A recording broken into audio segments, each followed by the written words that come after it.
Special Report.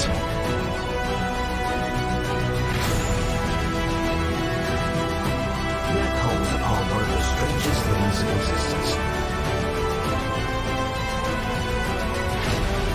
Neil Armstrong may have seen extraterrestrials on the moon.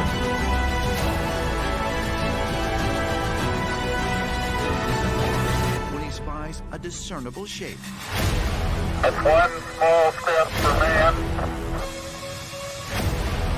one giant leap for mankind. You can deny all the things I've seen, all the things I've discovered, but not for much longer. Because too many others know what's happening out there. And no one, no government agency has jurisdiction over the truth. Welcome, everybody, to Full Spectrum Universe, the embattled broadcast from behind enemy lines in the once great state of New York. My name is Rob Yox. We have an amazing, amazing guest tonight. We're going to be talking about so many different topics relating to spirituality. We're even going to give you some tools and tips. Well, she is. Give you some tools and tips on how to go about everyday life and exploring who you are and getting past traumas. We have Dani Spiritual Therapist, Dani Henderson, coming on this evening. She is an amazing woman. She does everything from spiritual readings to mentoring past lives. She does clinical hypnotherapy, timeline therapy, emotional freedom therapy, neurolinguistics programming, counseling. She also has a book that is an amazing book to help children out. It's called The Kids of Divorce, the book. And she also has an event coming up that we're going to talk about just in a little bit. But before we go into all that, let's bring up Dani. Dani, how are you tonight? Hi, darling. Hello, Rob. Thank you so much for having me, love. It's such an honor and a privilege to have you here. And I'm so excited for this show because of the work that you do and how you help people every day. And that is something that we all strive to do, but you are the living embodiment of that. And that, to me, it's so admirable, and it speaks wonders to who you are as a person. And I completely appreciate you. We love you here and the work that you do. So, I just want to give you a minute to say hello to everybody. And I'm just so excited that you're here. Oh, you're so sweet. Hi there. Hello, everybody. Thanks for being here. I'm very honored to be on Rob's broadcast. And it's very rare that I actually go on anyone's channel because I have my own beautiful channel, Dani Spiritual Therapist, and I don't seek fame nor fortune. I don't seek to be any kind of celebrity. I'm just here doing the work. And what I mainly do is, as you said, there are so many. I'm a clinical hypnotherapist and a qualified therapist. I'm also a spiritual mentor. And that means that the mentor thing can be taken so the wrong way. But when I was born, I remember my birth. I remember coming into this life. I remember so many things. I remember the dark, the demons, and the angelics my whole entire life. And so now what I do is embody all of that to love and support our brothers and our sisters, because we are in a friggin' war, a spiritual war. And so many of our beloved adults, they're still trying to heal up the broken child within them. And that is the key, I believe, Rob, to everything. We take that baby, that little one inside of us, and we bring that one into healing. One of the questions I get asked the most is, what's my mission? Who are my star family? And my answer is always, what about you, darling? What about you first? Because we've been programmed from birth always to seek authority outside of ourselves, always to seek answers outside of ourselves. And now those of us who are adults, and so many of us have had such traumatizing childhood experiences, whether we've seen monsters, aliens, demons, angels, we've all seen, felt, had nightmares, and we've had to go through life being told that's your imagination, you're full of shit, you're a liar, you're nothing, And so part of my role in this time that we're in 2022, is to take people and love on them and remind them, hey, love, you're so beautiful, you're so worthy, you're so valuable. Let's stop you rushing out there to try and find your mission. Let's get you connected back to you. And then when you take care of that little one in you, and you bring that little one up to the age you are now, and you show that inner child that he or she grew into an adult, then you step out. Then you step out and you help your brothers and your sisters. I think that that is the best and most articulate way I've heard somebody put it, and I love that, because there are so many things that we can look at throughout our lives that really just they stick out to us, and they cause these idiosyncrasies as we move through life, and to become aware of them and to overcome some of that trauma, and so really heal that person, and bring out who you truly were when you were innocent, and being, that being is just so powerful as we go through this. And one of the other thing I love that you say is you bring together Western medicine and Eastern medicine when you do your work. And that to me is volumes ahead of everybody in the West where we are, because they don't like the Eastern medicines, and they don't, not that, maybe not that they don't respect them enough, but I think that we can get down that rabbit hole, which is crazy with medicines and things like that. But, I admire that about you. And I think that that is something that stands out heads above the rest too, because, you know, what that says to me is that you're looking around to find what suits best to help everybody and anybody, and that again is admirable. And that's kind of where we wanted to start. And I wanted to ask you a question: is in how when did this all start for you? When did you know that this was what we were going to do, and what brought you to that realization? So ever since I go back, and a lot of people say, I can't remember my childhood. I don't remember this. I don't remember that. And sometimes I think to myself, oh my God, you're so lucky. Like I just have this like quantum thought, like you are so lucky that you came into your awareness of 5 to 7. That's not always a good thing, because some children that get to 7, which is a really foundational age, when everything you've learned up until that point, even from the point of being in vitro in the womb to the age of 7, is so incredibly important, because it really creates a foundation for that child that will then become that human. For me, I remember my birth. My birth was extremely traumatic. It was known that I might not live. There was a problem. So my mother was taken to a different hospital in a city away from where we lived, because there was a special machine there that if I was in trouble, that might save my life. It was a blood transfusion and heart-lung thing. What actually happened was, and my mum is alive now, but my mother died during my birth. And she had an NDE, a near-death experience, and she remembers it, and she's very articulate in how she remembers it. But that coming in, my entry point, was something that solidified in my cellular memory in this lifetime. So I always knew that. And I remember this hospital, it was the Buchanan Hospital in Hastings, East Sussex in England. And I remember being really roughly handled by doctors, seeing lots of lights, feeling a lot of fear, and seeing black and white, like the Masonic tiles as we see them, the black and white old-fashioned 1970s tiles, and green walls, very Victoriana. And it was years later that I was watching television. I was 7 with my brothers, and my mum was beehiving her hair. She's always spraying her hair with hairspray and bouffanting it up. And I remember seeing that hospital and just like crying. Like I'm saying, I was there. My mum's like, that's where you were born. Like, how could you know that?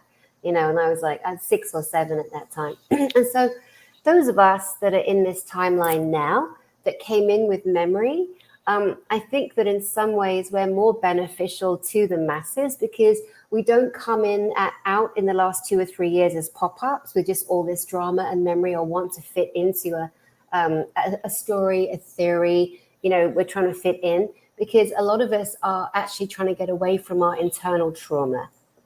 We're looking to fit into something that we're told, look outside, look outside, look outside. And we're trying to fit in and be helpful to something. But the greatest gift that we can give to ourselves is literally to go inside and to love on that baby, that inner child, that little boy, that little girl. And that, I feel, is the greatest gift that we can give in this moment. And however long that takes to seek inside, and I have many tools, and 3 of them I will share in particular here on your broadcast. For me, that's the key. That's the key to standing in your soul, in your spirit, in your body, and then fixing or helping heal that part of you. And then you step forward with your memories, whatever they may be, because when a child is traumatized, and many of us children are, now adults have been so terribly fucking awfully traumatized, we start to see something that has a light reflection or an electromagnetic frequency that our cells pick up, but then our cellular memory is reading it sometimes incorrectly. And so we download this story that we're watching someone espouse, and then we believe we're part of this and we're part of that. Part of that is because our brains are so brilliant. Our brains are designed to keep us away from pain. So when people say, I remember nothing, that's partly because your beautiful brain, the mechanical part of you that holds all the programs, all your emotional programs, and your messaging center that then disseminates to the rest of your physical body, which keeps you alive on the planet as a physical being. I'm not talking about higher consciousness. I'm talking about the basic human being. So the brain is designed to keep that child or that adult away from pain. So some of us who've had terrible, horrific trauma, physical, sexual, mental, emotional, we then as adults, because we have more choice and more access to, will start to go into things like drinking, sexing, drugging, shagging, partying, fighting. We'll find something that helps us feel dominant to save us from the healing that's trying to happen inside of our beautiful bodies. One of the things that comes to my mind when you're talking about this is how we see that these traumas tend to be more prevalent now than they were back in the day. I mean, for some reason, I think that you know, from our generation forward, it seems that they keep instilling these different traumas that are going to keep people in this lower frequency fear-based state that really it's truly disheartening at so many different levels when you see it, because it seems like everybody has it now. And maybe back in time when things were a little bit simpler, it wasn't as bad. But I mean, with the people that you work with, without getting specific, of course, you know, is there any patterns that you're seeing when helping people trying to address these inner traumas of what that trauma is, or something that seems to be a reoccurring pattern of things that are happening to them? Yeah, the patterns are very obvious. So most people, and I will say most people that come to me for private one-to-one sessions or group sessions, or just had a beautiful man here, a friend of mine, Chris O'Connor. Dude, we are going to hear so much more from Chris O'Connor. He is an absolutely, you know, there are, at the time that we're in, there are certain people who are stepping out, but they're not stepping out as like, you know, 20 minutes ago, they decided to get involved in this galactic, you know, planetary ascension. These are people who will come with their full memories from childhood and past lives. These are the people for me that I listen to, you know, and we all have to feel in with our heart. And so many of us, we're trying to logicize everything, you know, we've been giving this program now of all these different people saying all these different things. That what we're also witnessing, Rob, is, do you remember like 20 years ago, it was like Doreen Virtue, Jack Canfield and Greg Braden and all these beautiful thought leaders. There was a massive trend that happened in the realms of spirituality. And a lot of these people still today, Greg Braden speaking, Jack Canfield, and some of these people I've actually met. And then some of the people that one person I mentioned in particular has kind of stepped away into a different realm and taken with her, you know, many thousands of people. And that's, you know, part of this kind of overriding plan. At the time when this beautiful lady, whose name I will not say, but I went to see her in Los Angeles like 15 years ago. She was by far the most gifted medium I've ever seen in my life. She was this little tiny, beautiful blonde. She beamed love. She stood on stage. There were 2,000 people there. She was married to a really gorgeous man at the time, and they shared stage together. And what I witnessed with them was this beautiful balance, back and forth, back and forth. And at the time, that was a really loving expression. Whatever happened to this lady, whatever changed and shifted, the powers that, I mean, I am insulting to them because I have such utter disrespect to authority in general, because as far as I'm concerned, this is our planet. You know, it's my planet, your planet, our planet. Yes. And there isn't a single person. I don't care if you're a king, a queen, a lord, or this or that. Hang on, where's my fart gun? Here it is. You got the fart gun. I do, baby, I do. that's what I think of all of you. Now, in terms of the authority on our planet, it has been put there, positioned there, and these people, whether it's nepotism, whether it's through family lineage, whether it's through bloodline, whatever, it doesn't really matter at this stage because it's all collapsing. But we have been programmed to look to that as the major authority. And we know now, as we're coming into our awareness, that that is not for the benefit of us, humanity as a whole. You know, there's so much collapsing, and within that, the beings, us humans, us beloved hybrid humans, whatever we want to call ourselves, we are stepping into a different vibratory resonance. And I'll tell you one of the reasons why. Over the last 100 years, for example, in particular the last 60, there has been this energetic force field on top of our planet. So we have dark, satanic elementals, humans, non-humans, right? Black magic, spelling, all the occult stuff that we were told is gone. It never went anywhere. It went into the wrong hands. It went into the minority. And they used that ancient knowledge to keep the rest of us down. Then you have off-planet species, such as greys, let's say, and there are many different species of greys. They then laid their technology, their caging over the top of us. And then before that, then we had the reptoid Draco reptilian, which we know was in existence, that also had a multi-layer. So the so-called elites, or the fucktards, as I like to call them, they were the three entities there, the dark humans, the greys, the reptilians, just as an example, just to simplify things. They had their own layers of technology over the atmospheric fields, the electromagnetic fields, which some call the auric fields, that were governing us and depressing us down. As each of those layers have been obliterated, now there's all this lightness and all this frequency, and it's kind of scary for a lot of people. But now we're like, oh my God. So people's clairvoyance, which is clear seeing, is switching on. People's clairsentience, which is clear feeling, is switching on. People's claircognizance, which is knowing, predicting, is switching on. And there are other layers of the clairs, as I call them. It's a French word, the clairsentience, clairaudience, clairvoyance. The clairaudience is very interesting because there seems to be, in the last kind of 5 years, more people able to acknowledge the clairaudient part of themselves, which is the clear hearing, because as children, they were so traumatized by the things that they saw that it's easier for them to hear the vibratory resonance or hear their name being called or hear things. When we hear something, even if it's music, something beautiful happens inside the human bio.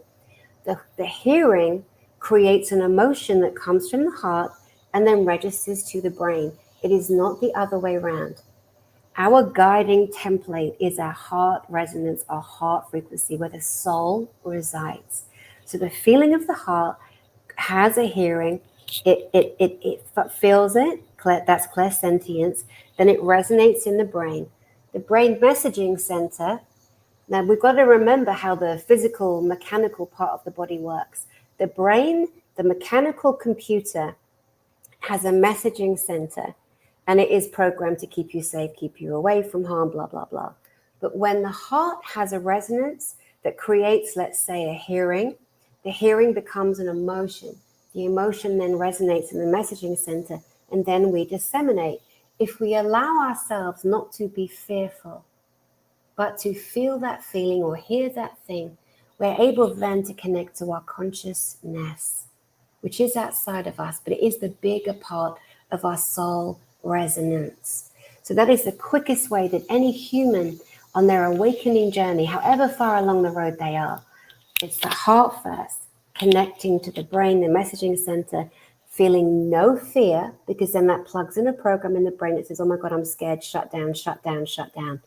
We go into a loving space, we say, I'm safe, and we can open up to our consciousness, which connects us to the original creative source, which some people call God, Allah, Hashem, Yahweh, whatever name you have. It doesn't really matter, because ultimately it is the founding force that created this biosphere that we're in, this globe, this planet, this world with all these beautiful beings. I also truly believe, and I only speak for Dani. I'm not going to speak for anybody out there because we all agree, disagree. It doesn't really matter. But you've invited me here to share some of my own thoughts, which I pray and hope will help some people understand how utterly magnificent and beautiful they are. But we have so much power in ourselves. And one of the quickest ways to get out of anything is laughter. It's joy. It's putting on a song, even if we're feeling depressed, and dancing your ass off. It literally, physically, emotionally allows you to emanate in a higher frequency. And going back to the greys, the reptoids, and the dark satanic humans, and the governments, politicians, etc., let's not kid ourselves. The governments are all handled. They're all puppets on a string. You will never know who's really in charge in human form. You will probably never actually know. We all think we know. They are not stupid. Not at all. The old lady walking down the street that were like, oh, she's so sweet, she's so cute. She could be the darkest motherfucker you ever didn't see. And you'll never know because they're very good at camouflaging their emotions. They emanate just enough frequency for our frequency. Because remember, no matter who we see, the mind automatically goes friend or foe, fight or flight. This is our survival mechanism. So those up there, they know that. That's how we get tricked so easily. So as we're walking past that sweet old lady, we're programmed, oh, she's vulnerable, she's weak, she's sweet, she's lovely. Your protective mechanism comes on because that's part of your program. And then she might be holding the darkest negative energy ever. That's why we have to be, I for myself, I will speak. I choose to be neutral. And I've made mistakes. I've made mistakes recently. I got my small but mighty channel. Fell madly in love with people and really believed in them. And then they were truly being truthful. Then something happened where they hit a certain resonance or a certain following. Because remember, we have looking glass technology. So those that are in control of this final playing out of this spiritual war that we're in, they knew that. They saw all of us and all of them and all of we in this time.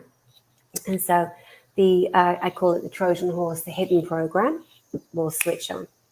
And then you see a difference.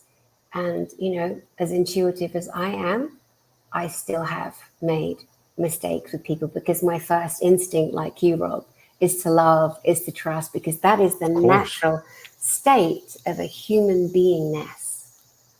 I resonated with so much that you just said too, and it's one of the things I just want to go back a little bit is the music. And I used to listen to music all the time. It used to do something to me. Now, I think that maybe it doesn't have that kind of same connotation as it used to. It's a little bit more empty than it used to be, or maybe it's just me seeking something else.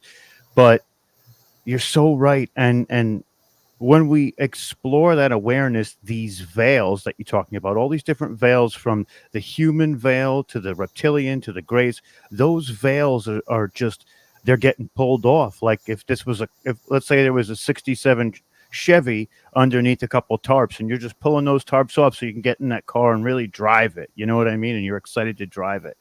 So it's so wild. And, I'm almost at a loss for words because what you said was so powerful in that sense that we have to escape these veils. But there's also this moment now where they know that they're not going to win. And I think that they have a lot of, or they see a few paths where the potential might be there, but they know they're done for. And my question would be, is there going to be collateral damage that they're going to try and cause before this whole shift happens? Because we are shifting into this new sort of earth where, these great deceptions are no longer available for people to really sink their teeth into, because I really feel that people are waking up at such a rapid rate, which is why we're calling it the Great Awakening, because they're playing their hand a little too far and people are seeing past those deceptions, which again turns them around to really explore what else is being, what else have they been lied to about and what else is their potential. And they start to tap into that limitless awareness and potential. if we take something as simple as, and again, you know, those of us who have only come to a lot of this intel and information in the last couple of years, you know, I would ask that we take a moment to recognize that from the time we're children to the adults we are now, all our learning has been called history, his story. So what we tend to do, even in this awakening period, is we listen and we watch people, and then we take in their information, and it might resonate or give us hope some way or really impress us. But we have to remember that we're still repeating the cycles of the past, all of us. And we need to allow ourselves to say, hang on, do I believe that? Because I like that person, because they're attractive or they're cute or they're smart or they're speaking in a language that I'm impressed by, do I really trust what they're saying? Even me right now, I'm a therapist. I know reverse psychology. So I could be sitting on your channel, like being all this lighter than light and giving you stories and secrets of your own intelligence, your own brain chemistry, your own messaging center, telling you all the ways to override that, telling you all the most important treasures you have to heal that inner child. But I could be full of shit. I could be a fucking manipulator. That, my friend, is what we are seeing in the now, in the here, yesterday and tomorrow, right now. So we truly, no matter how much we are so programmed to go, oh, I like you. I like your voice. It has multi-decibel harmonies in it. My voice does. And this is just how I am. This is just my, you know, whatever it is that I brought with me. But again, I will put myself on the line and put myself out there in this way because I want everyone to double, triple, quadruple discern. I could be full of shit because God knows we've all been deceived by the kings, the queens, the presidents, the A-listers, the celebrities, the movie stars, the this, the that, the spiritual thought leaders. I hold my hand up. I fell for all that, all of it. And I did too. I did too. And we have to be okay with ourselves. We have to be okay with ourselves. And that's why I feel like, Rob, at this moment, the greatest tool we have is us. Us. Go inside, grab that inner child. And I want to come back to the looking glass technology in a second, but may I offer something to your audience? Absolutely. And just so you know, all I can see is you. I don't see, and is there live chat going on? Are we actually live? Because I can see. Yes, there is a chat. I've been watching it for questions, and if you have any questions, you can put them in there, and we'll get to them as best we can towards the end of the show. But y'all, they're loving this. Everybody's saying, "Go, Dani! We love it. This rocks. Wonderful. Peace and love." This is my good friend Johnny. He says exactly. We got them. I mean, people are resonating with this message, and I love it. So I'll let you go ahead. Go ahead. I didn't mean to interrupt you. No, because I just want to make sure that we're honoring the people if they're live. But just to know that I cannot see you guys. Sorry, sending you love and thank you for hanging out on this Friday night. And Rob, I saw you. See, I want people to know I work full time. Like I'm just Dani. I'm just doing my do.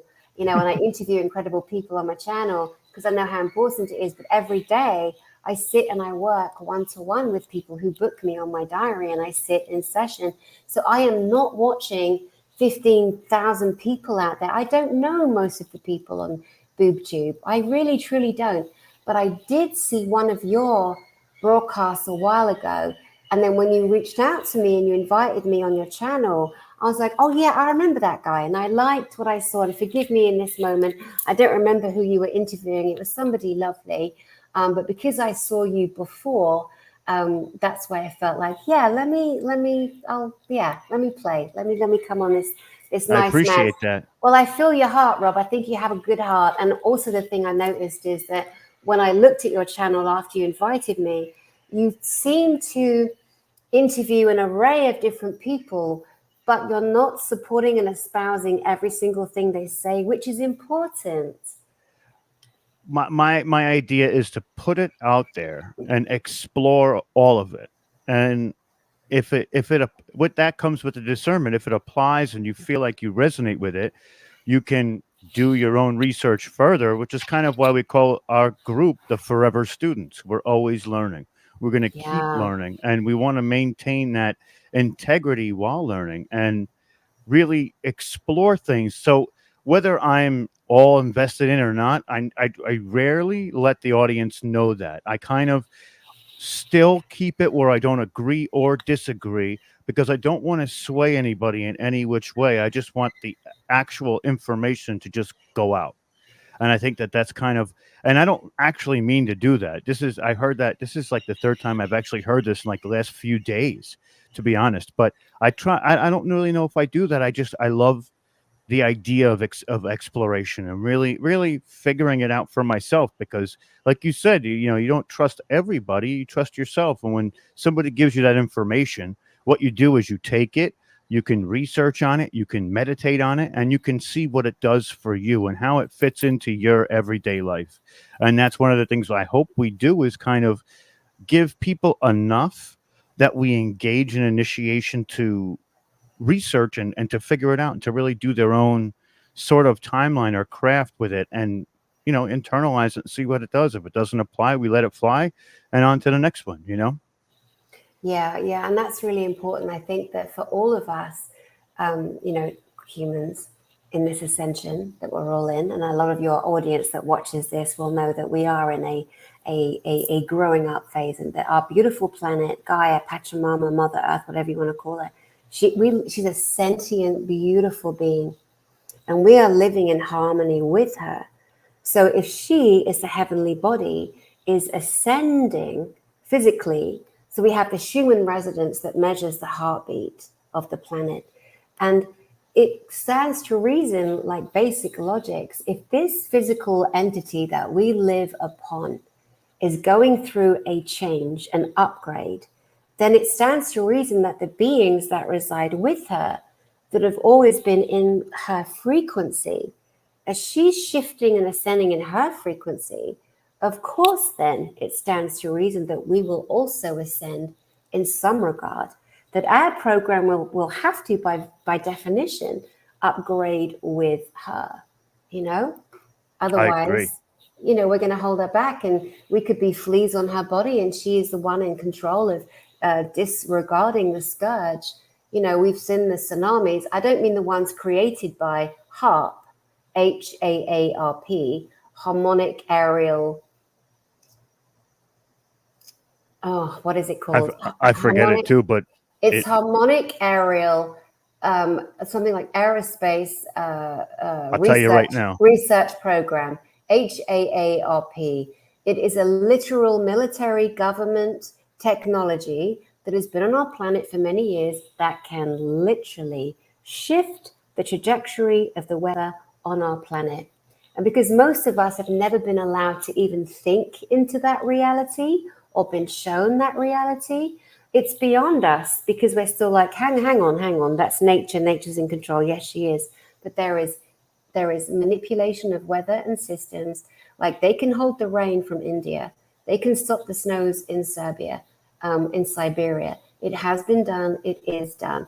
There are those sitting up here who literally dictate where the hurricanes, the tsunamis, and the fires come from using this technology. This is not a makey up, guys. This is reality. All you have to do is look up HAARP. And what does it stand for, Rob? Harmonic. It stands for High Frequency Active Auroral Research Project, which is weather manipulation, plain and simple.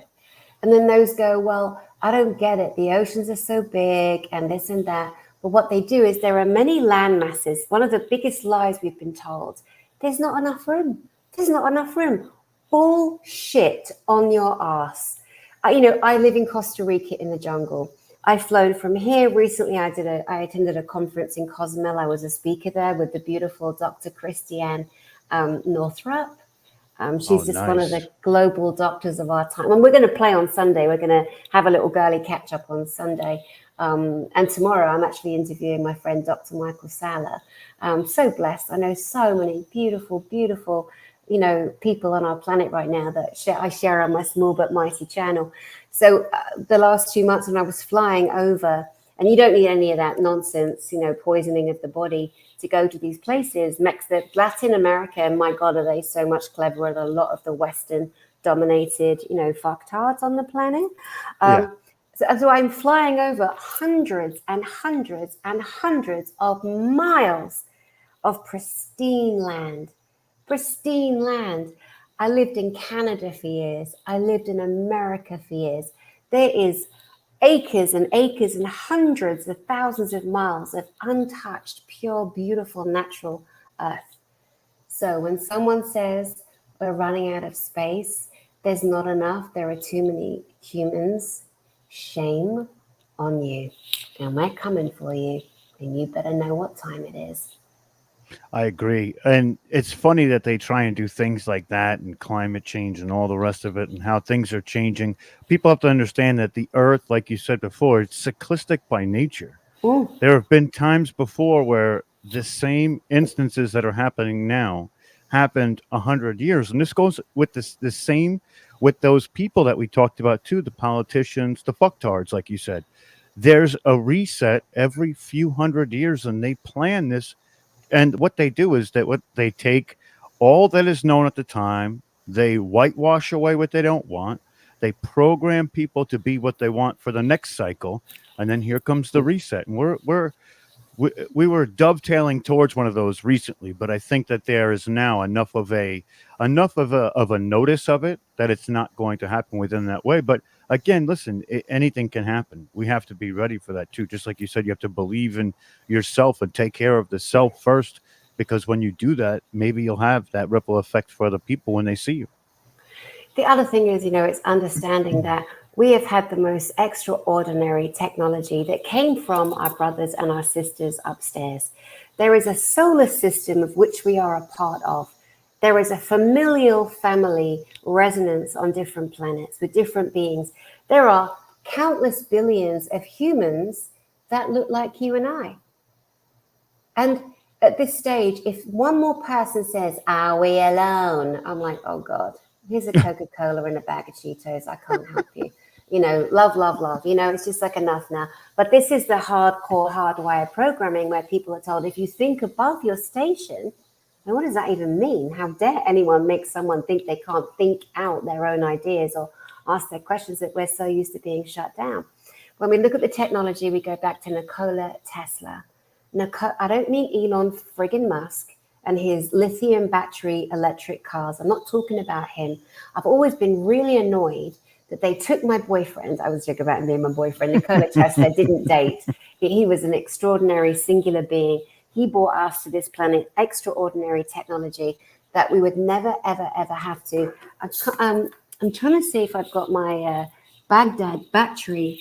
I thought I stood it up so I could show it. This free energy technology that my friend, Chris, that is amazing that I can't even find it right now. Oh my God, it's right in front of me. It's right there. That was a blonde moment, everybody. Sorry about that. We all have them. We all have them. Here it is. Okay, look at something as simple as this. I'm going to take the obsidian off because I have it pointed out this way, which deflects negative energy. What this is a titanium encased. It looks a bit like the Egyptian Ankh. Those of you that know about Egyptian mythology. So the Egyptian Ankh is kind of like, it's very much this shape. And some people, it reminds them of the crucifix, the cross of the Christ. But the cross of the Christ, that symbology, it is not from 2,000 years ago. It is ancient. And those of you out there who are now like looking up at the stars and, you're seeing all the plasma ships and the other kind of, beings that are coming in from other planets. Because don't forget, anything that happens on our planet is going to affect the fabric of this continuum that we're in. So they're not all benevolent. I mean, from the past too, largely we're surrounded by love, angelic frequency, our brothers and sisters. Yeah. But they have a vested interest in our beautiful planet as she's ascending, because what happens here is going to affect that too. So there are ancient symbologies and pictographs and hieroglyphs all across the world. So the Egyptian Ankh, which was called the key to life or the key of life, very symbolic. But some of you that are looking up at the stars now, do you ever notice, like, let's say you're on your phone and then you come off your phone and your eyes are a bit blurry, and then you look up at the stars and it looks like hanging crosses. It literally looks right. Good. Oh my God. It was a realization I had like 10 years ago. I'm like, holy bananas. And I thought to myself, I bet you anything the ancients would look up at the stars and would see that image of a cross.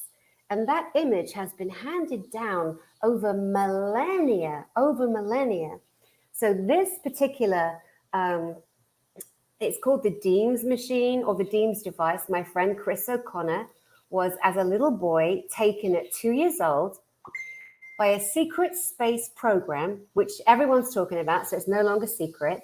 There are military programs on this planet that the Earth militaries, RAF, Air Force, Naval, all of those buggers are well aware of other higher level programs. And they took this little boy, Chris O'Connor, which I think you've had on your channel also. He just stayed with me for the last 4 days. That's incredible. Yeah, Chris O'Connor, yeah. And he was upstairs on a space program, and he was making these. And he did a deal with them and said, if I remember this technology, can I manufacture it on the planet? And they said, yeah, you won't remember anyway. Well, he did. He did remember. And he surpassed the programming. That's yes. what he did on his 60 and back. He surpassed the programming, which is super hard for a lot of people. Do you know why else, though? I'll tell you why else. Remember I said about the layers?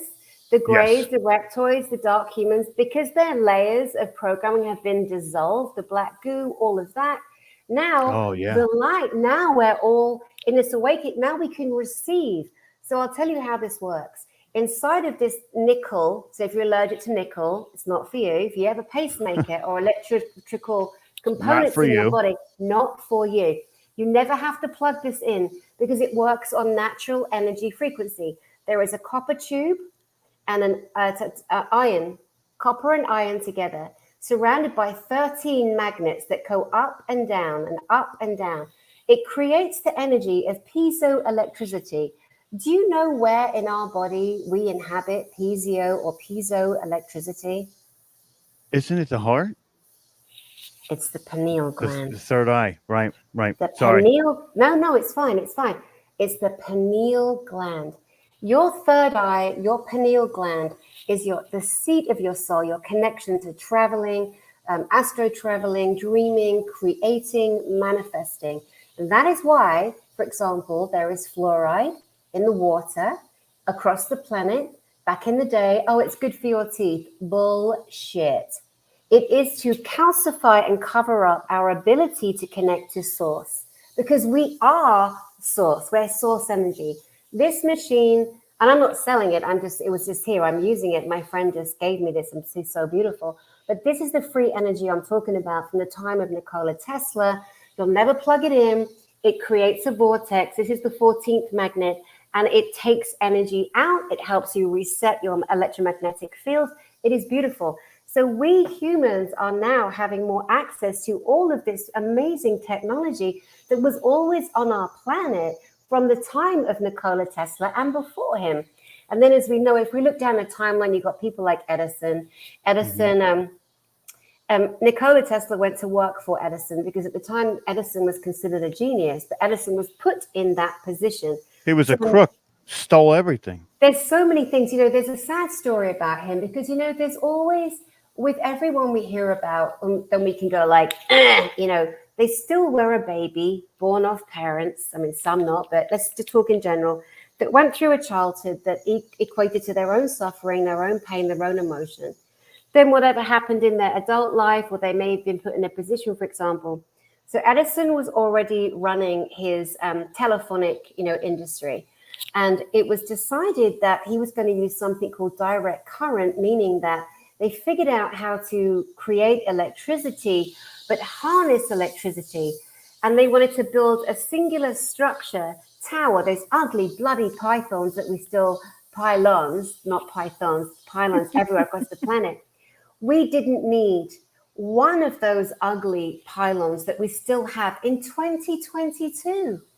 What we needed was something called, I think it was called the Walden Bridge Tower that Tesla created. It was something like 180 feet up and 160 feet down. Please do not correct my mathematics. I am extremely dyslexic. Numbers are very difficult in my brain at times, but all you need to do is do your own research. He recognized how to create this beautiful tower that was copper and wood and iron and other natural minerals and elements. And he learned how to harness the frequency, the natural electromagnetic frequency of our planet into one point, into one tower. That one tower gave enough energy for hundreds and hundreds of miles where not one living human being would ever have to pay an electric bill.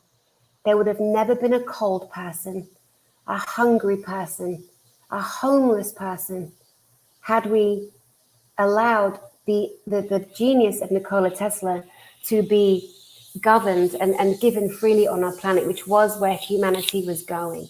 Because of people like J.P. Morgan, it's widely reported. I'm not just espousing and criticizing. This is part of our history. And that poor man was stopped. Nikola Tesla was stopped, and his tower was destroyed. His work was taken by others, and we are in the process now of it all coming up back onto the planet. And there are those that still want it, that still want to take it, that still want to charge you through the arse and the elbow to pay for it. But all of that is coming down because this is our right.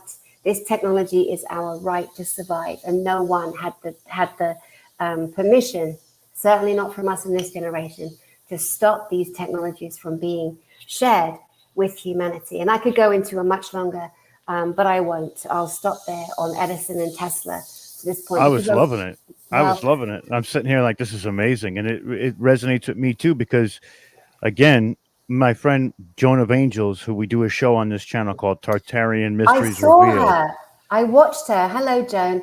When I checked you out the other day, when you invited me on your channel, because like I said, I promise you, I do not know even half of the lovely people out there. I truly don't.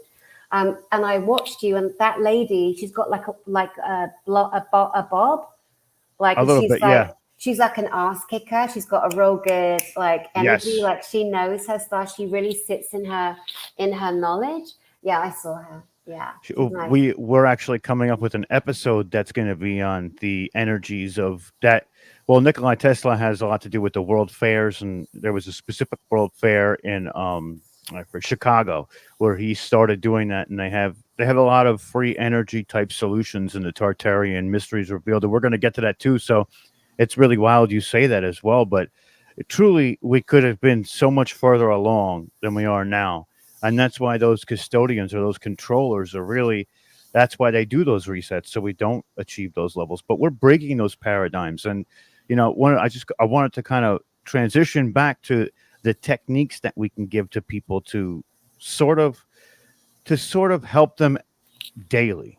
And I know I'm going to put you on full screen because I know you have the breakdown for it. And I am so ready to hear this too. I'm so excited for this. Okay. I appreciate you for doing this. But I'm going to put you on the solo layout, and there you go.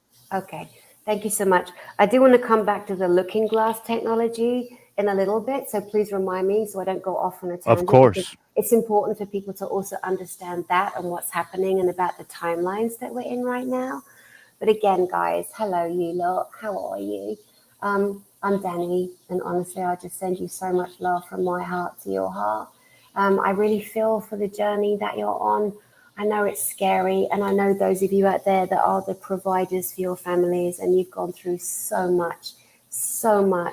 And it is a little bit bumpy right now, and it is a little bit nerve-wracking, but we are coming up into the most beautiful wave of love. And no matter what any dark, superior being, leadership, government wants to do, the one area they failed in, and they've always failed in, is the love vibration, the love frequency, the unconditional frequency we have to love each other and to join our hearts together, that electromagnetic frequency. So within that, I would love to give you a couple of techniques that I teach to help people.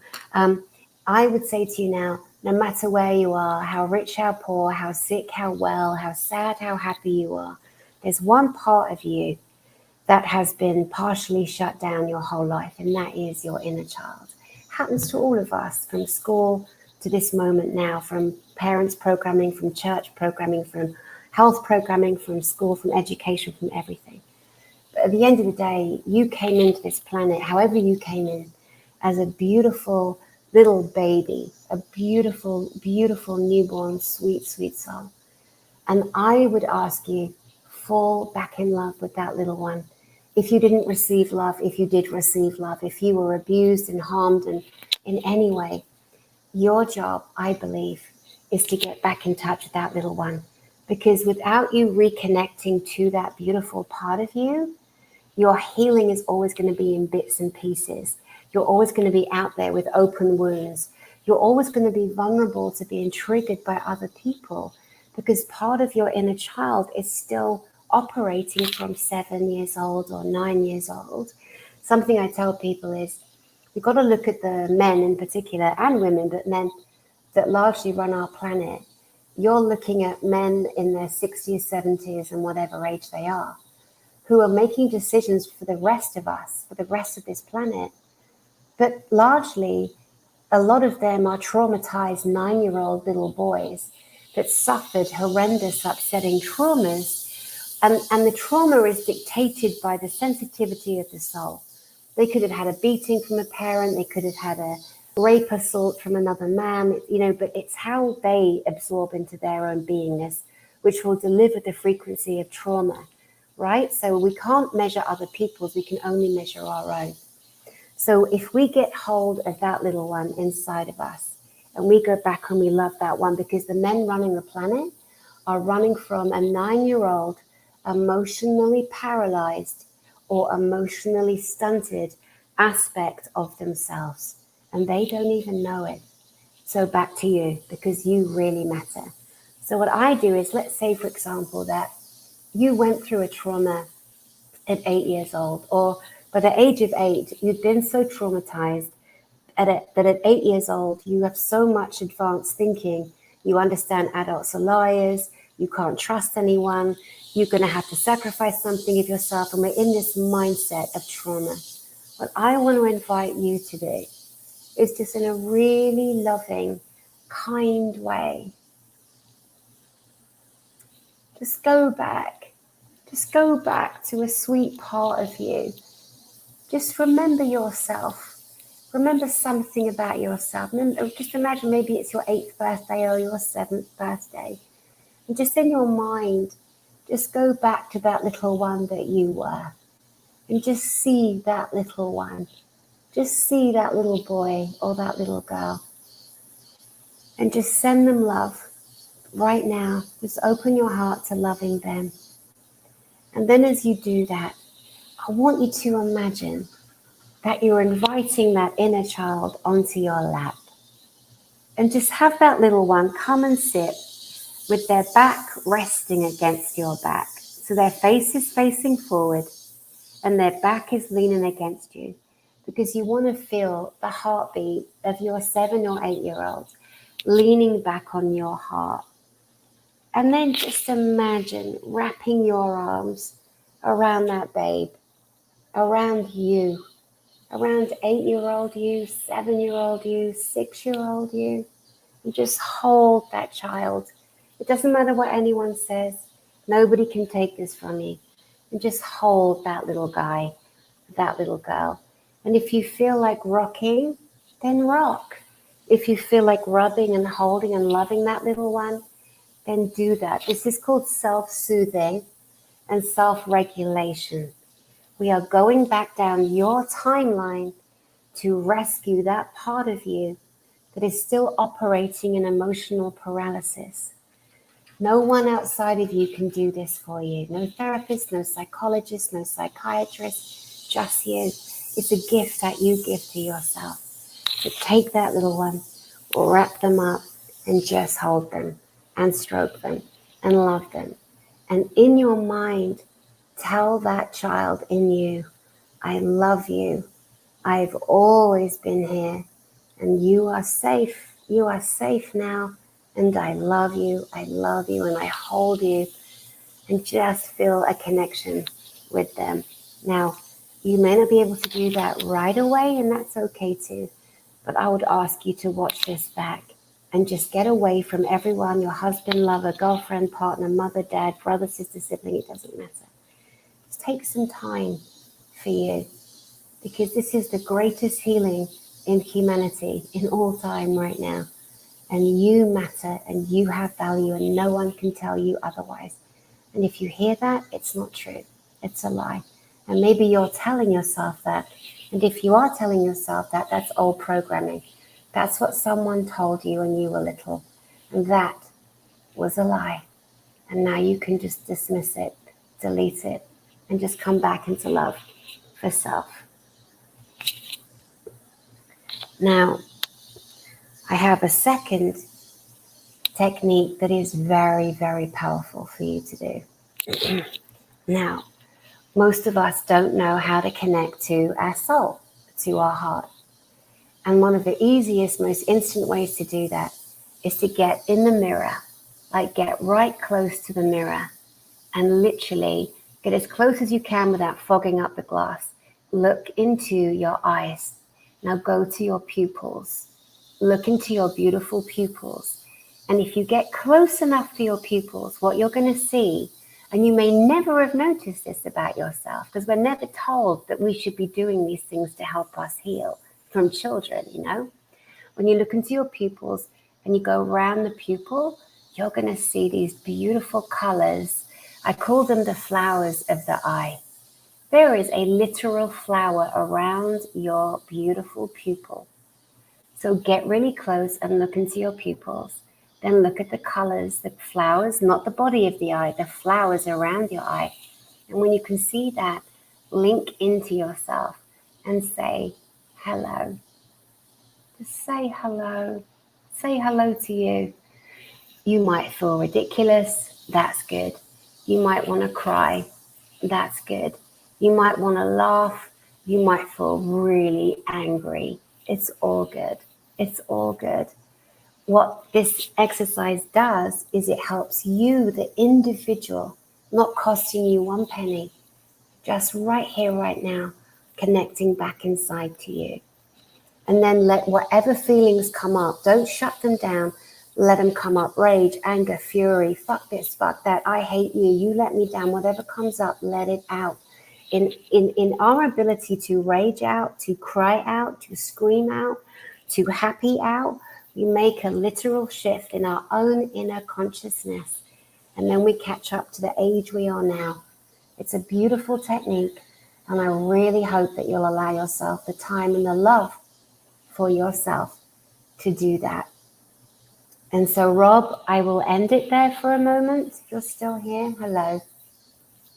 I was listening, and that's powerful. It really is, and to not hold back those emotions, because they fester, they really do, and they become resentments, and they turn into all these different emotional, I don't want to say issues, but emotional attachments to specific, situations and things like that. And to me, that is such a powerful message to just, you know what, be you and let that out. Don't worry about anything else. Be in that moment, explore it, feel it. But then I would assume you would, after that, once it's out, it'll feel a release of it, and it won't be as prevalent in your psyche or in your mind while you're doing that. And that was just high vibe. I was high vibing on that one, and I was like, this is incredible. I love it. I love the work you do. And I know you wanted to get back to the looking glass technology and the timeline. So I'm gonna be silent again. And I've spoken with the gentleman by the name of Frank Jacobs, who does some looking glass stuff, and these timelines that we see, there was a lot of them, but I feel like we're kind of collapsing into this prime timeline, this one timeline that shows that we are the ones that we've been waiting for. And all the information that's out there is the activation and how we move forward and try and instill that in ourselves to create and be the change that we need forward, and get to that harmonious place of more symbiotic with the planet and each other. And, so I just a thought, but I'll let you go ahead. So I don't want to take away from anyone that may not have ever kind of even conceived of the idea that they could nurture themselves that way, that they could take their inner child on their lap and rock. self-regulate and self-soothe. And there are many of us, I'm one too, that was never understood as a child, that was always battered, bullied, beaten for being a weirdo, a freak, for seeing demons, angels, and spirits, and or growing up with that. And then also knowing that I have so much electricity in my own body, I get shocks off water, off wood to this day. And then I would have to sort myself out, like literally like shake my hands, and then I'd be called flid, spazoid, spastic, all of that, you know, because I knew that I had to learn to self-regulate somehow. And so many of our children, you know, for the last 60, 70 years that are now adults too, that we put them on medication because the intelligence has been mind swiped, and we are the most natural, beautiful healers of our own selves. So when we learn to like shake out, it doesn't matter who's watching. I do it walking around the store. If I'm hit by frequency of people depressed or angry or on drugs or whatever, it affects my field. So I have to like do these things, and I don't care. We have to learn not to care. The minute we worry what somebody thinks about us, we are literally their prisoner.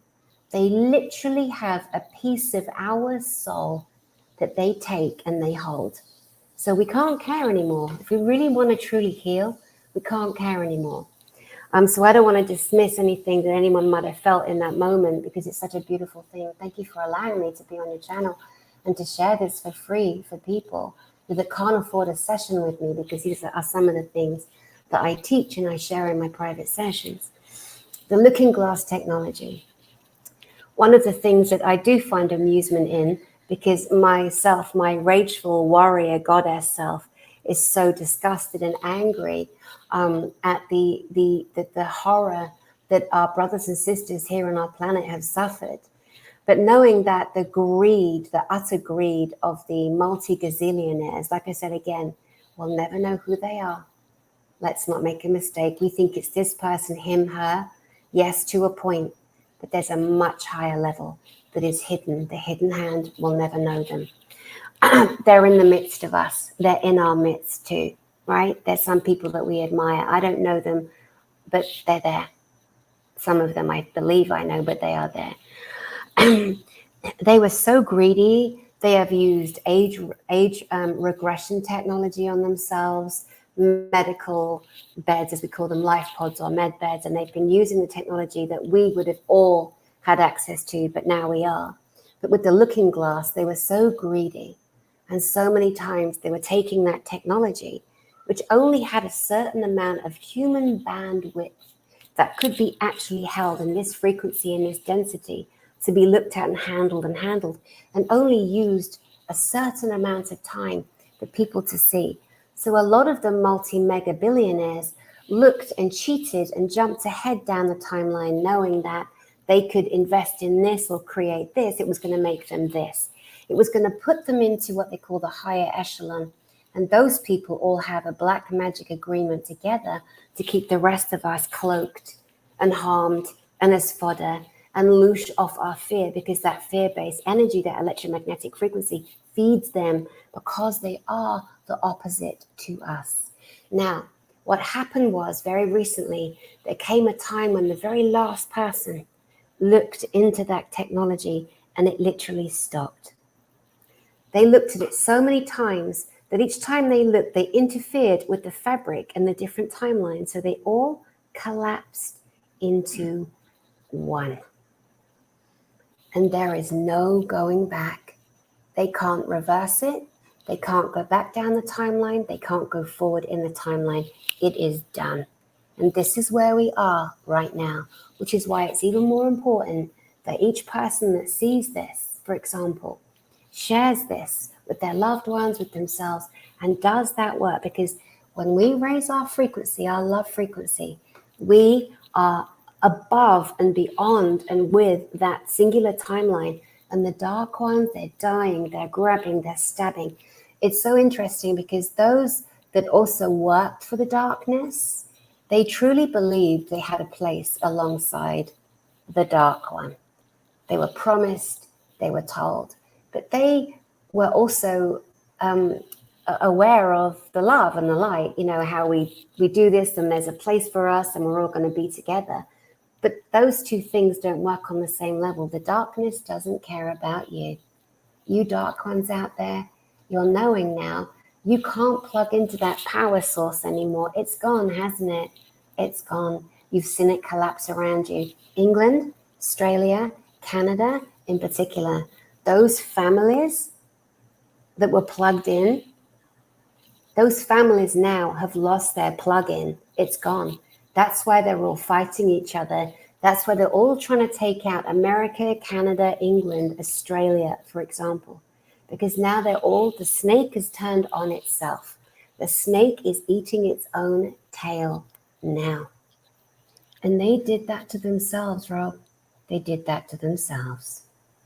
I was just thinking that before you said it, the snake that's eating its own tail and going around. And, talking about this now is are when we see things like the Georgia Guidestones and the obelisk in the Philippines now, are those signs that there is that internal struggle with each other, or is that signs that there are, entities out there that are kind of showing us that this is sort of our time, in that sense that, the light is overcoming all of this darkness or these dark spots that had these connotations that they kind of upheld or they lived by?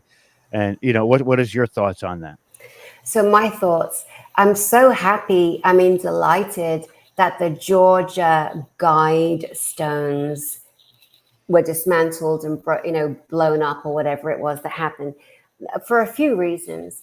Number one, because it brought awareness to the rest of the world that didn't even know about those tablets, didn't even know about them. Now, the idiots, the fucktards at the top, they are so stupid. When you talk about dumbass retard, honestly, that's where you need to look. Them. They truly believed, because humanity has been programmed for so many years with tabernacle, tablets, emerald tablets, Rosetta Stone, Ark of the Covenant, for example. They truly thought that we are so stupid that we would literally accept another one of those tales. Yeah? Yeah. So it's like if you look at the beginning of Islam, the religion, and I am not in the least criticizing, because every religion, I believe, has a beauty in it. And so when I studied like the Knights Templars and Islam and how that came about, there was the Prophet Muhammad, who was after the time of the Christ. The Prophet Muhammad was coming up and down the Sahara Desert with his father. He falls in love with a divorcee, his first wife.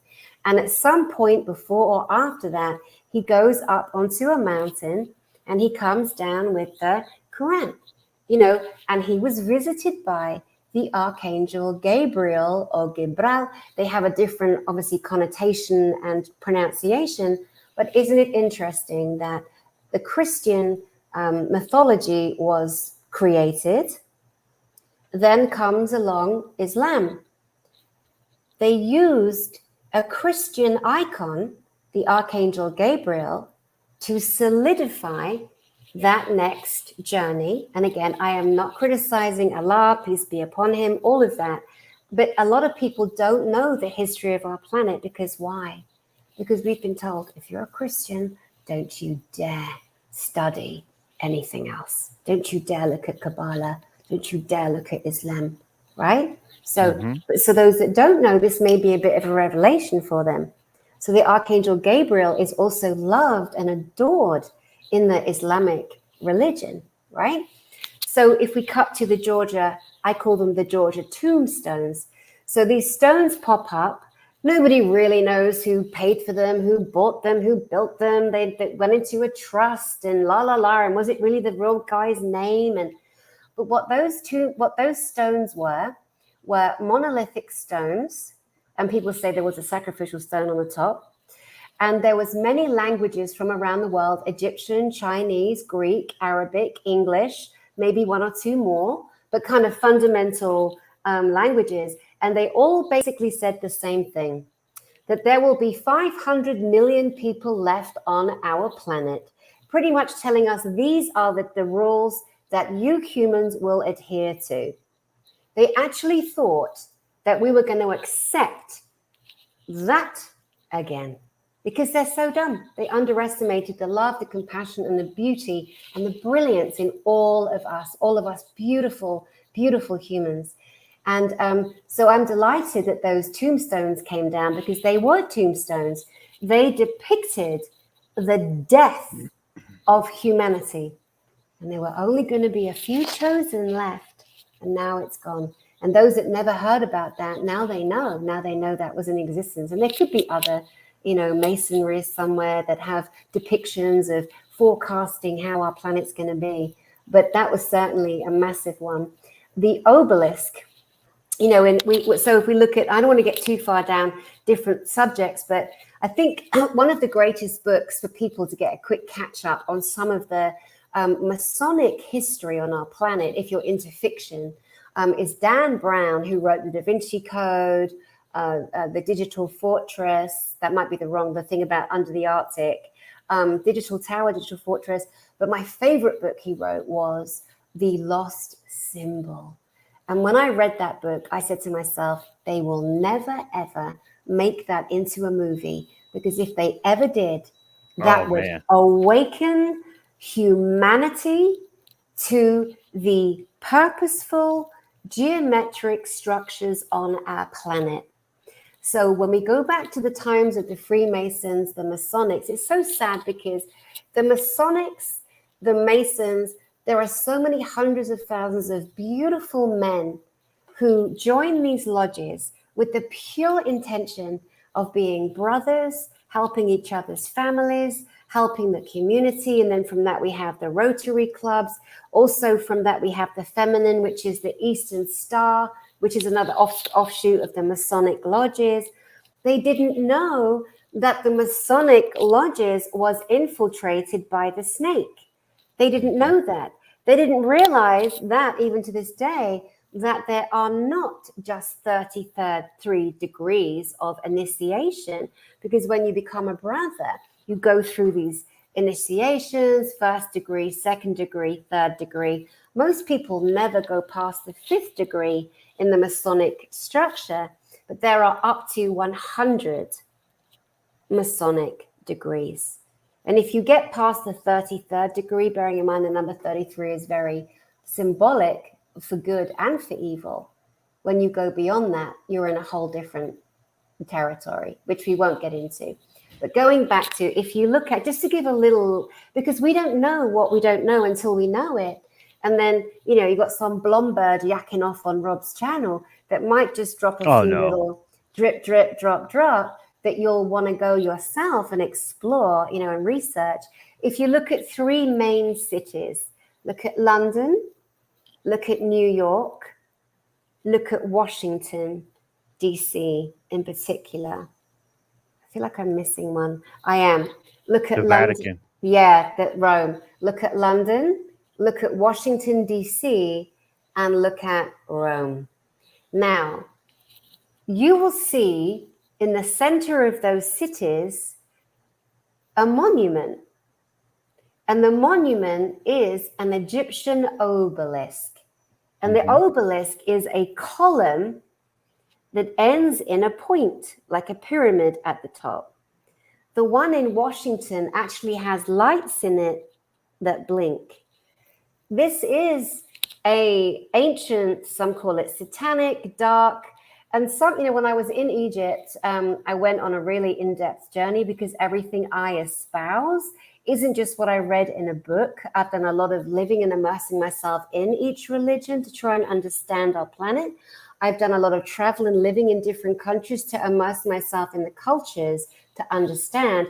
And I realized a long time ago that until we actually physically travel to Egypt, for example, you only have the Western books and the Western documentaries. You got to get your ass there on the ground, meet the guides who for 100 years in their family have been sharing the real information from places like Egypt. It's just mind-blowing. So when I was there, I came to understand about this goddess, this one of the pharaohs, and her name is Hatshepsut. Hatshepsut. Sounds like hot chicken soup. Hatshepsut. Hatshepsut was stepmother to a little boy, and her husband died, his father, and he was too young to become pharaoh, so she stepped into his place. Hatshepsut embodied her male and female sides so much that not only did she wear the ceremonial beard that a lot of the pharaohs that we see wear, some say it's made of lapis lazuli or lapis lazuli, she was bare-breasted. That woman walked around with her whole torso out. And there are some that say, whether it's true or not, she was the first one to create the monolithic obelisk, which in Washington, D.C., in Rome, and in London is largely known as the monument. Also on Hatshepsut, she's one of the only pharaohs who is buried in the Valley of the Kings. Yes. Because guess what, people? I didn't know this until I went to Egypt. There's a Valley of the Queens as well. Did you even know that? Can you even Adam and Eve it?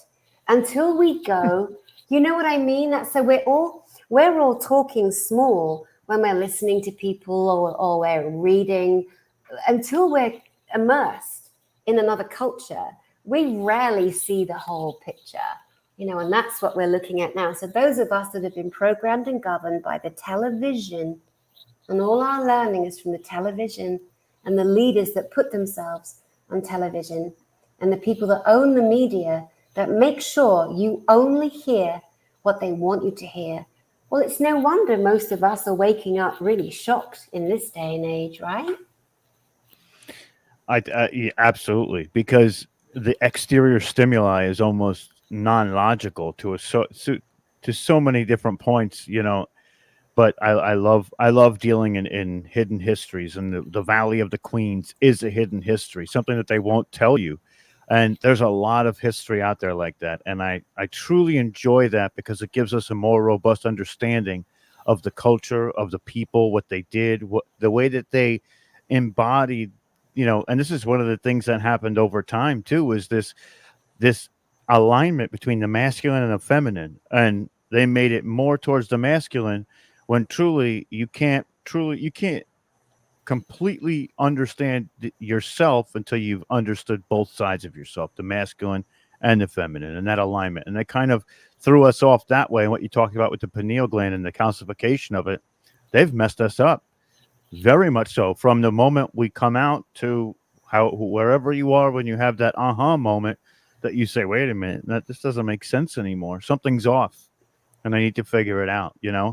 It's just so incredible. The information you've shared here today has been just, and the techniques too. I'm so grateful that you did that, because it truly is, even for me, it's going to help me by doing that as well. And I know it's, hopefully we help a lot of people out there as well. But, I always bring people on that I love talking to, and I want to retain that information. So, we're at about an hour and 20 minutes now, and I don't want to keep you too much longer, but one of the things we do at the end of each show is the guest, I ask them, what is it do you think that the people need to hear right now? And if so, I would like you to tell them.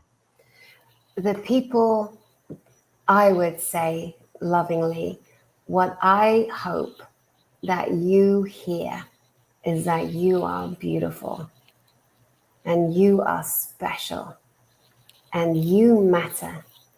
And no matter what life has given you, whatever parents or lovers or siblings or teachers or whatever you were dealt, you are beautiful. And only you can let yourself feel that and think that.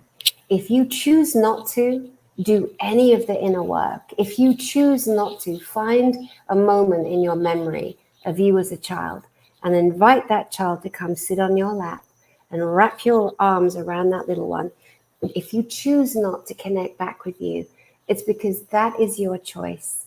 And within that choice, what you're doing is you're either the martyr or you are the victim. And my wish is for you to be neither.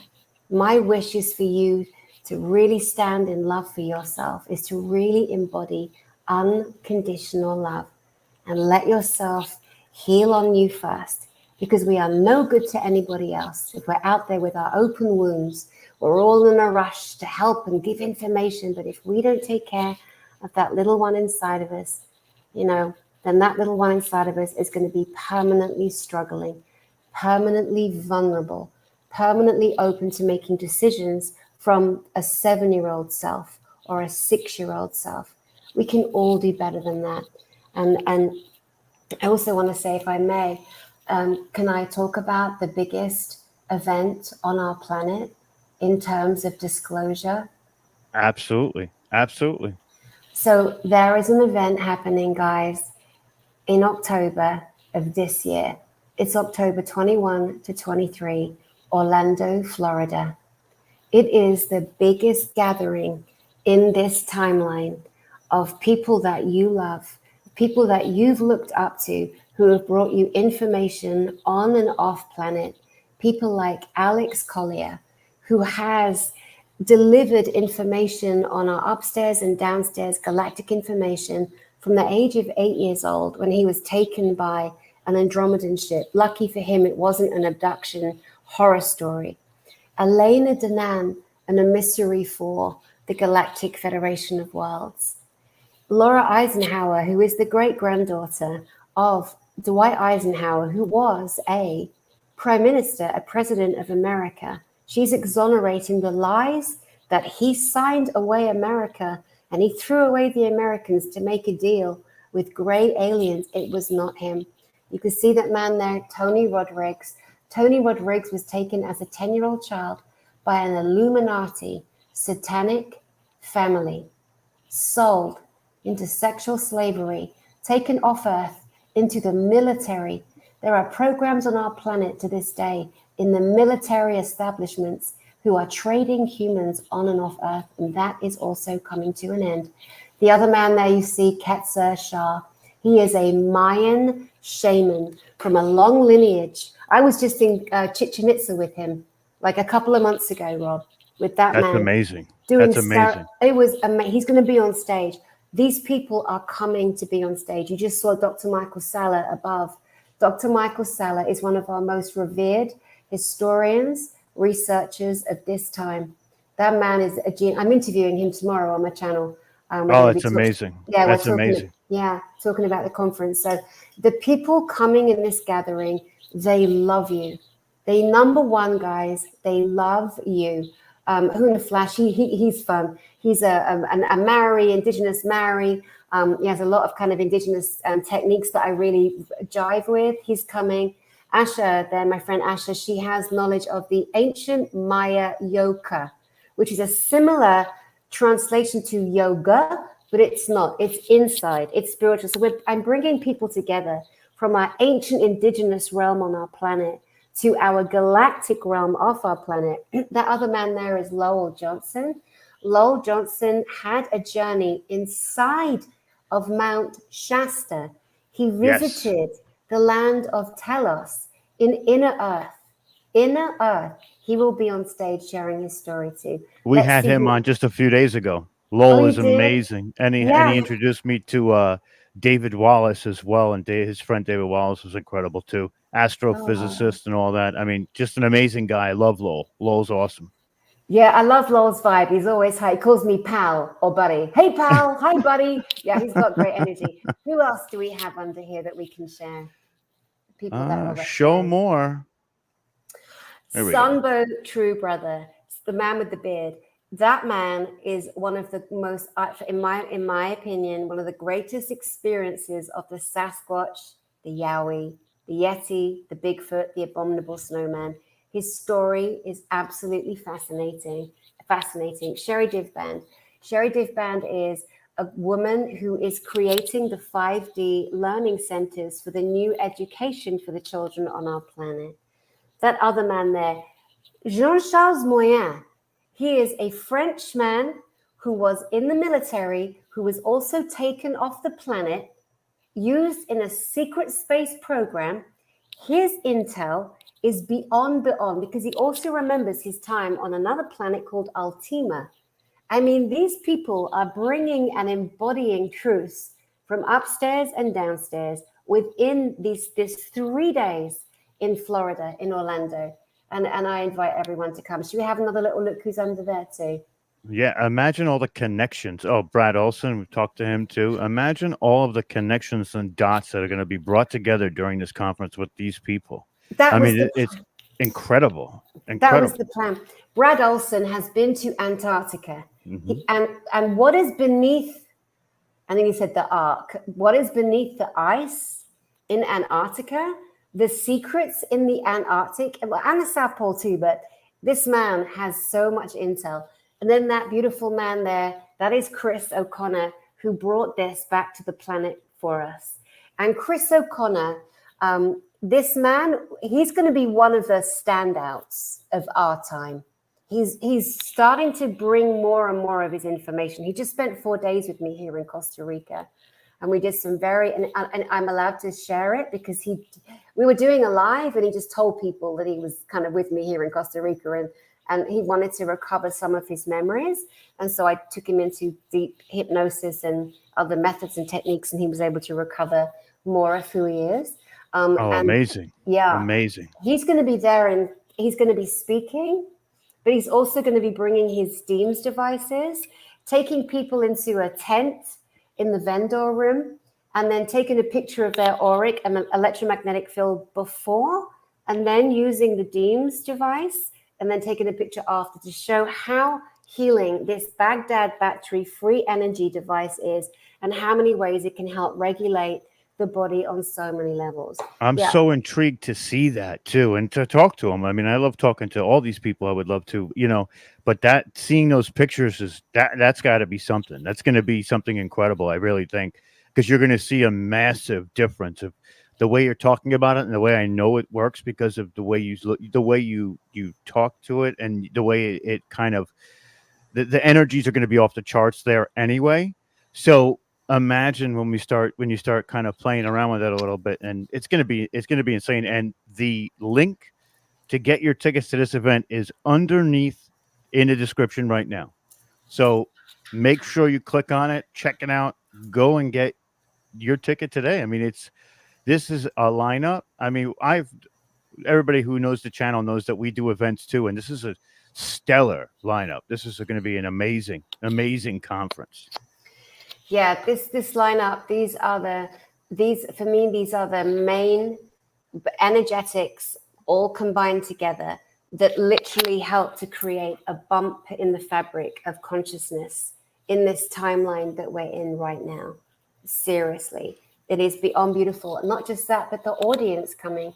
There are many star seeds coming. There are people coming that feel like freaks. They don't belong. They never have. And they're coming to be with the high vibe. They're coming to be with their family. That's what they're doing. This is a gathering, a remembering of family from upstairs and downstairs on more levels than I even have words for right now. There are tickets left, guys. The event has been targeted by the fucktards. They've blocked the video. They've blocked the hotel rooms. They've done some really shady things to try and stop this happening, because we are completely over the target, all of us. So please don't be put off if you don't get on Eventbrite to get your ticket. Keep trying, or email me. My email address is on the website there. But I would get your tickets and your rooms today. Some girls are like rooming together. Some women are coming together and rooming together. And so there's a place for you to do that too. Or if you got 3 or 4 girlfriends, like get a room together, 2 queen beds, and it's an event not to be missed if you can be there. But just like I can't handle or can't manage if you can't make it to a Rolling Stones concert or a Beatles concert, for example, I obviously have no way of, making this happen for you. It happens with you, in you, or it will not be live streamed. It will not be on Zoom. It's like we've been shut down for 2 years. Get on a plane, in a car, on a train, and get yourself there.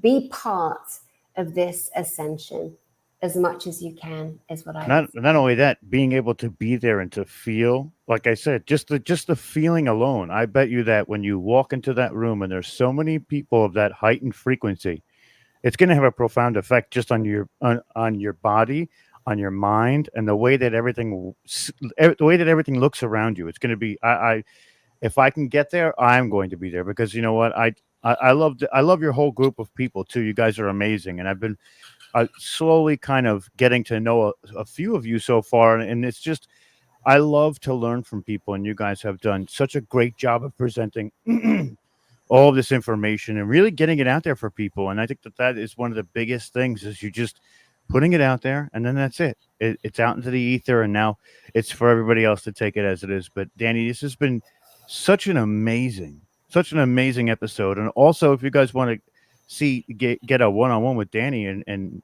use her gifts to help you, her website is also in the description below. You can go there and you can schedule or look into what's there for you as well. And I just want to say that I appreciate you and I thank you so much for this time. This has been so amazing, and I can't wait to do it again already. I mean, it's going to be an amazing time. Rob, thank you so much. Like I said, I rarely ever, only because I work full time and then I have my channel, and obviously I'm creating the conference and working every day on that. Of course. That it's rare that I will go on another a channel, and I don't consider myself anybody, that would be doing the rounds anyway. But I did really feel something beautiful in your heart. And that's why I'm sitting with you. So I want to thank you too for what you're doing and for the love that you have for humanity. And, we stand shoulder to shoulder, mate, shoulder to shoulder, all loving on each other and all walking forward as we create the way and the systems that we decide how our planet is going to be run, how we take care of our elders, how we take care of our children, and how we love on one another. Totally agree. I couldn't have said that better myself. And we are shoulder to shoulder. This is a fight for everybody, and it truly is a fight. And we're gonna come out the other side, but we want to make sure that we're guarded going onto that front line.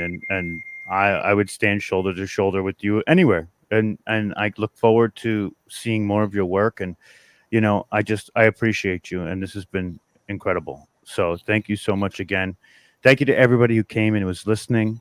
My name is Rob Yox. That's Dani, Spiritual Therapist, Dani Henderson. And from us to you, have a great evening. Bye, guys. Thank you so much. Mwah, mwah. Much love. Bye, Rob. Thank you so much, darling. Bye.